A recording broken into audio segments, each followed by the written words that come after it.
পশ্চিম বাংলার বিধানসভা নির্বাচনের প্রচারে ঝড় তুলছেন অমরপুর মণ্ডলের সাধারণ সদস্য সুবীর সেন ঘোষ তথা রাজ্যের জ্বালামুখী পত্রিকার সম্পাদক।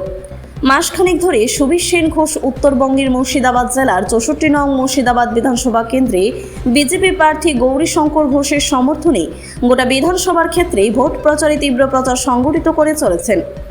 ত্রিপুরা রাজ্যের অন্যতম মহকুমা অমরপুরের ছেলে বহিরাজ্যের বিধানসভায় এভাবে জোরদার প্রচারে অনেকাংশেই এগিয়ে রয়েছে বলে রাজনৈতিক মহলের একাংশের মতামত। যাই হোক, ৬৪ নং মুর্শিদাবাদ বিধানসভা কেন্দ্রে সারা জাগানো ভোটমুখী প্রচার চালিয়ে যাচ্ছেন। আজকে আমরা দলীয় প্রার্থীর সমর্থনে মুর্শিদাবাদ বিধানসভা কেন্দ্রে গোবিন্দপুর ডাঙ্গাপাড়া পঞ্চায়েতের স্থানীয় ভারতীয় জনতা পার্টির সিনিয়র কার্যকর্তা সহ আমরা এলাকার প্রত্যেকটি বাড়িতে আমরা আমাদের দলের প্রার্থীর সমর্থনে এবং আমাদের দলের সমর্থনে আমরা জনসংযোগ কর্মসূচি করেছি।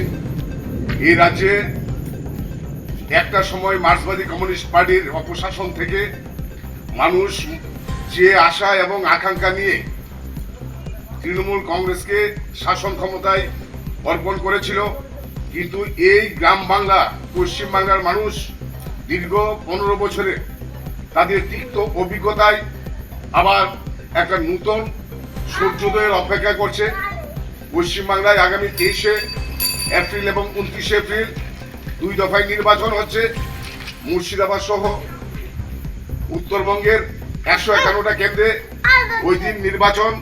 ওই নির্বাচনে বিশেষ করে আমরা আজকে ঘরে ঘরে প্রত্যেকটা মানুষের সঙ্গে আলোচনা করে কথা বলে আমাদের যে উপলব্ধি হয়েছে, যে অভিজ্ঞতা হয়েছে।